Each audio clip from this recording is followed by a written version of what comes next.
Om Sahana Bhavatu Sahana Bhunaktu Sahaviryam Karavavahai Tejasvinavadi Tamastu Mavit Vishavahai. Om Shanti Shanti Shanti.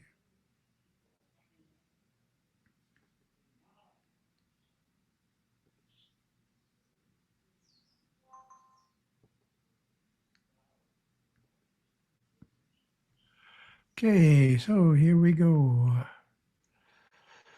September 28th in Asia.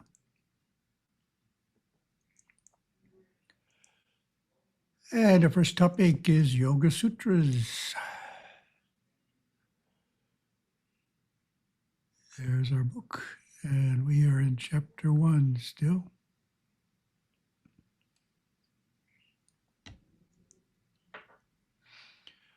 All the way up to verse 5. The mind's activities are of 5 types and can be detrimental or non-detrimental. So this is a useful approach. The mind's activities, that's another word for a chitta vritti. So that's all we've been talking about so far. Mental activities. And Patanjali here is dividing them into 5 types. So analyzing what type of activity a vritti is can be helpful in controlling it. So here Patanjali brings in the idea of the kleshas.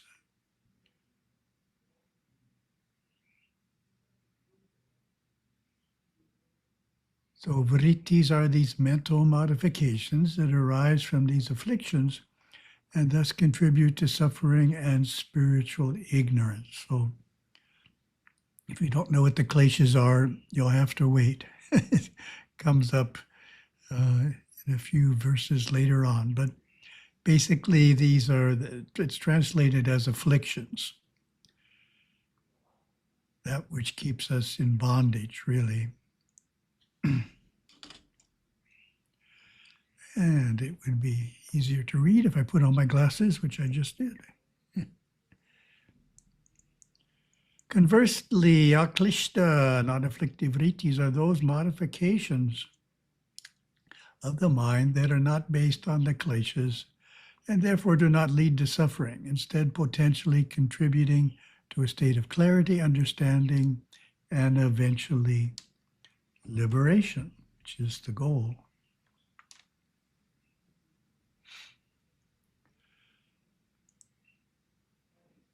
So, scriptural study and sattvic reflections are examples of thoughts that are conducive to the practice of yoga.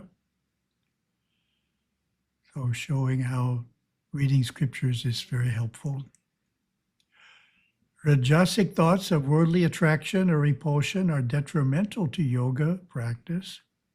And tamasic thoughts, such as those rooted in dullness, confusion, or in inertia, are likewise harmful and obstructive on the path. Apply the concept of diet, says Gurudeva, to all the areas of your life. Every experience that we ingest is going to produce its own reaction.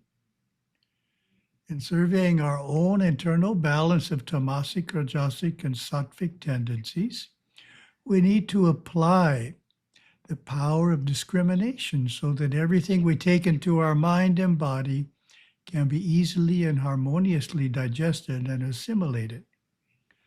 Life becomes more beautiful in this way, and we become the master of our forces because we have given the guiding power of our lives to actinic will.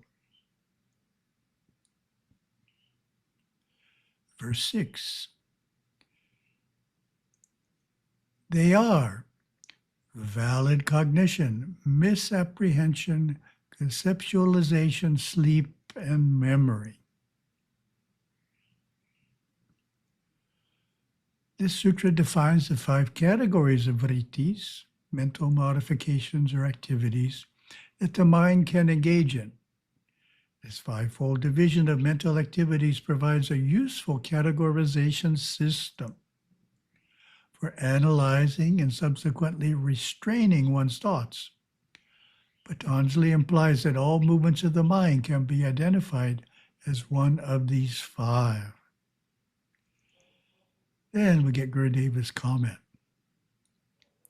The totality of the mind is vast and complicated. However, it is helpful to look at the entirety of the mind in 3 basic phases. So that's Gurudeva's way of dividing it: the instinctive, the intellectual, and the intuitive. Man alone develops the intellectual mind and is responsible for its composition as he lives along through life. This phase is a mixture of man's instinctive desires and cravings, coupled with the knowledge he has gained from others, from his own intuitive discoveries. The intuitive or superconscious phase is even more complex, more organized, more refined than the instinctive or intellectual phases. Verse 7. Valid cognition arises from direct perception, inference, and authoritative testimony. So this is how you know if something is true or not. It needs to come from direct perception, inference, and authoritative testimony. One of the 3. The first source of correct knowledge is perceiving something directly. For example, we witness a burning building. We are directly perceiving the fire.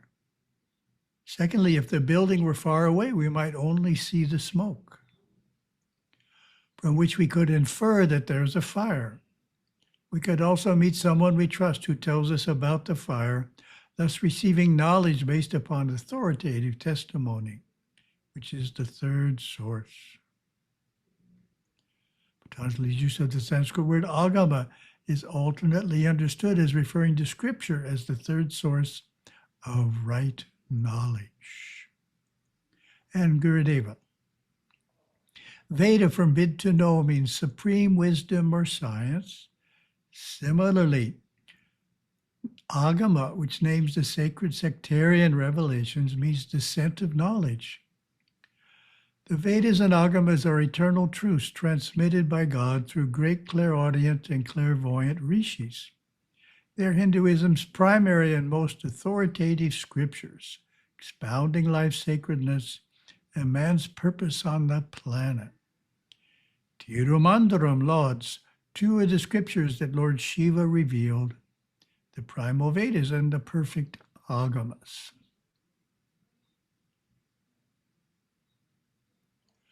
Verse 8.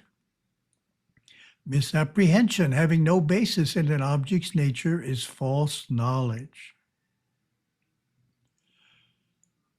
So this is one way of dismissing a concern, is to prove that it's false knowledge. The yogi is tasked with training his mind to be clear and faithful to what is, to avoid misapprehensions of all kinds. Such accurate perception requires much work as he learns to see things as they are. An example given in the tradition is this. In a dimly lit street, we see an object on the ground and think it is a snake when it is actually a rope. The object exists, but we have misinterpreted its real nature.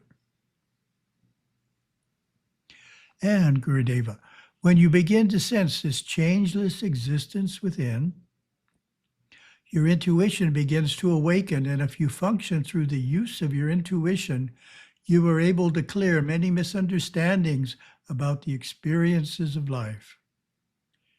And this clarity, intuition, is born. Right now, you perhaps think you are the mind. You may feel remote from your inner being. But ask yourself each time you think you have found yourself, will this change?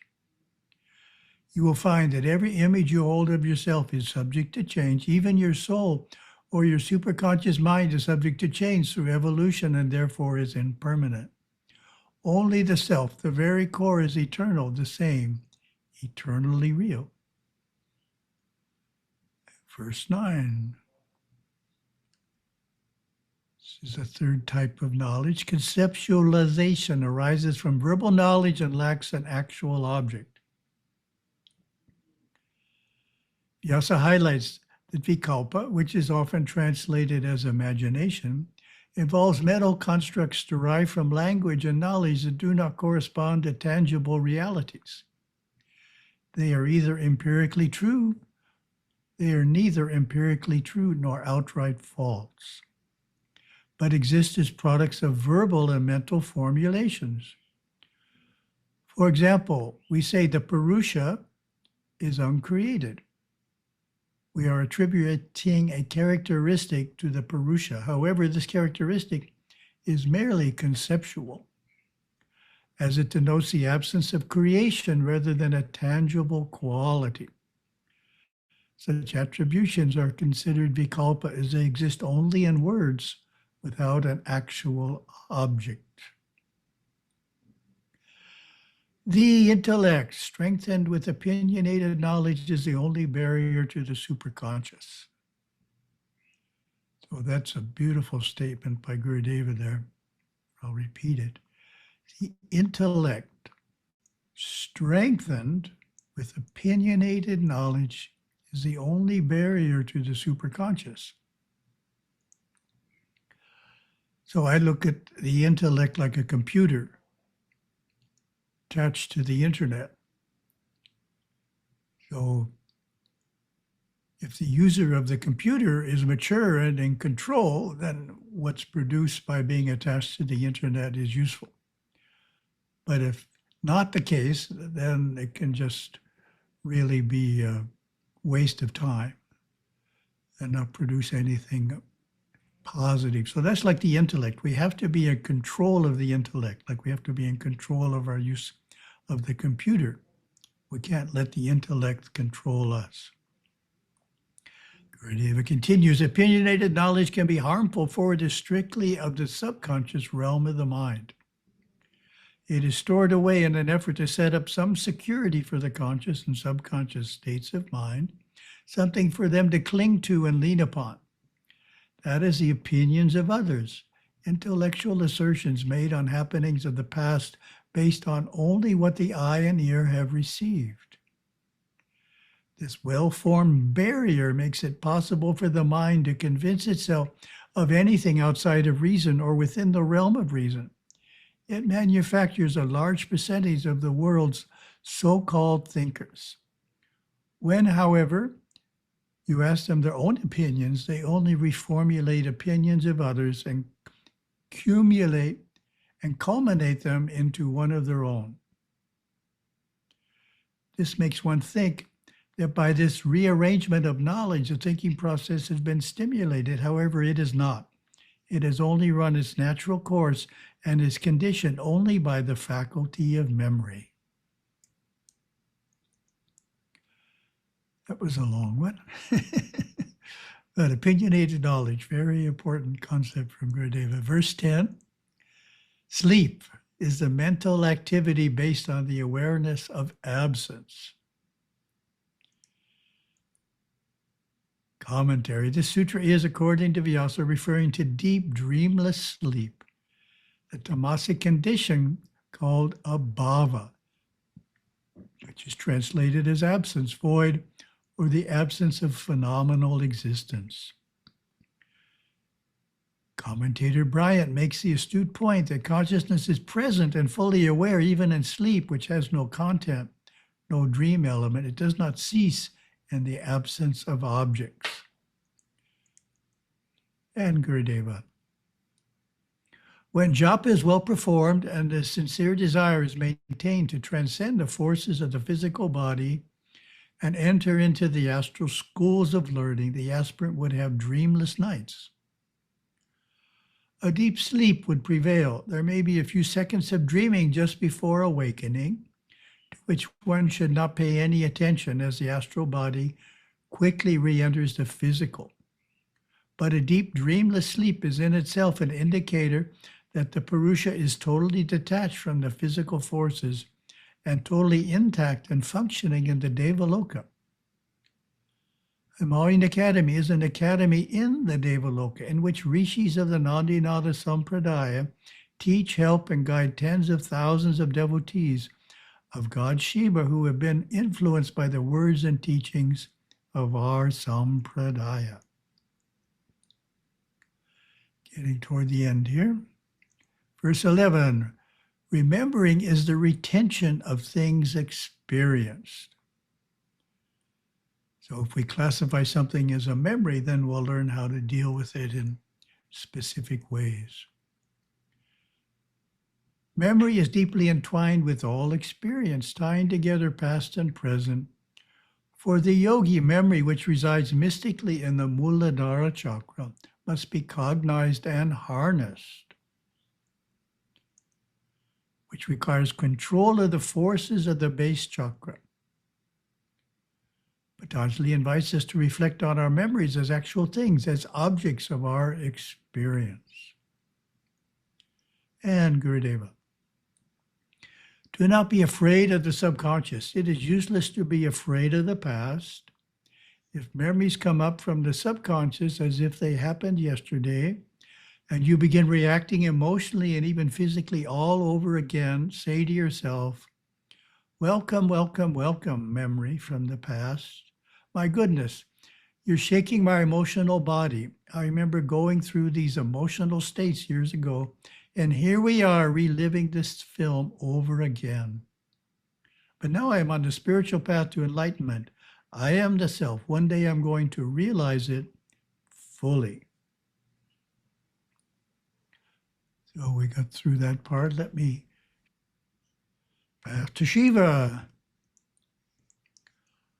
What is the meaning of Shiva's dance?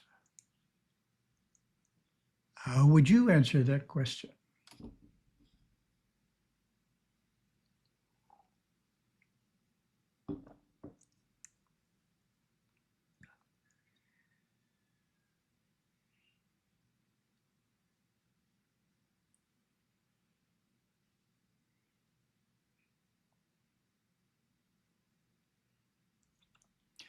Lord Nataraja is an inspired portrayal of Shiva in action as a divine dancer in his Ananda Tandava dance.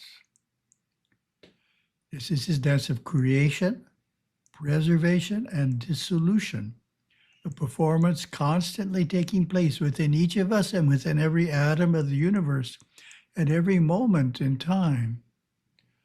The Nataraja form has dozens of meaningful symbols. The most important represent his 5 powers. What are his 5 powers in English and Sanskrit?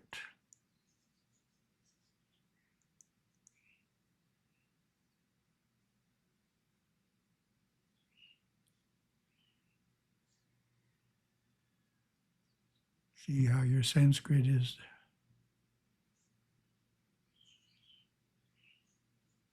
Shrishti is the first one, creation. Creation, Shrishti, is symbolized by his back right hand. It holds a small rattle drum, Damaru, whose sound signals the start of creation. Preservation, Stiti, is symbolized by his front right hand held in the gesture Abhaya, fear not. His back left hand holds a blazing flame. This is the fire god Agni, symbol of dissolution, Samhara. His right foot rests on a small person representing the ego and known as apasmara, forgetful or heedless. This represents concealing grace, Tirodhana, the power by which the soul sees itself separate from God. Shiva's front left hand is held in the elephant trunk pose, pointing toward his raised left foot, symbol of revealing grace. Anugraha, the power by which the soul comes to know its oneness with God. And we have a short dance here.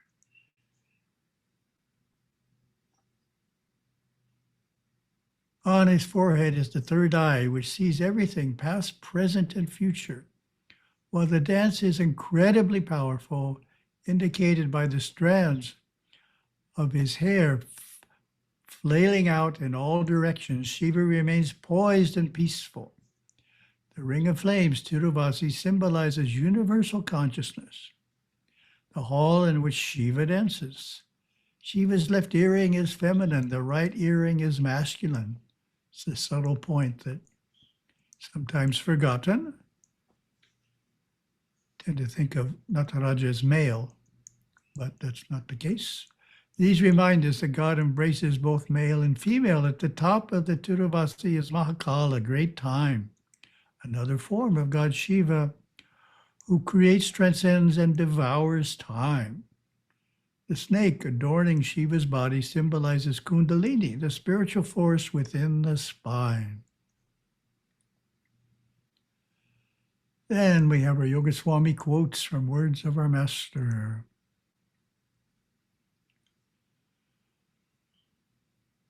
Atma darshan will arise when there is a yearning desire to know the self, and when attachment to the possessions of others entirely disappears. So two qualities there, yearning desire and lack of attachment. You must press hard within yourself. If you do that, you will have the desire for scripture knowledge. You must squeeze the sugar cane to extract the juice. What does that mean to you?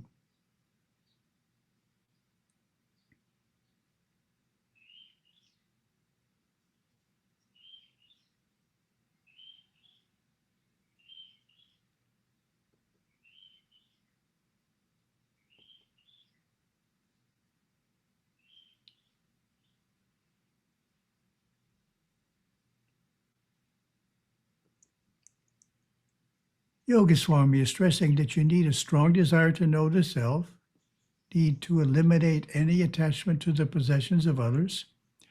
In other words, be really committed to the spiritual path in a strong way to make progress. And that leads to the experience of the Atma, Atma Darshana. When you have entirely surrendered, everything you do will be meditation. What does that mean to you?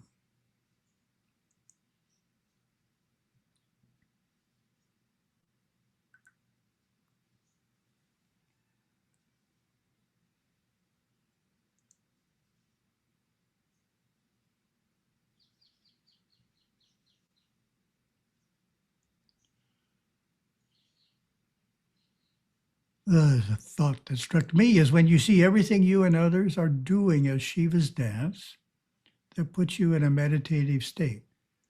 You are not seeing yours and others' personalities, just seeing Shiva dancing.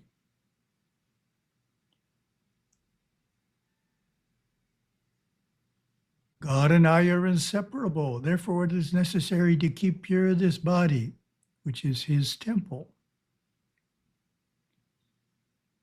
What does that mean to you?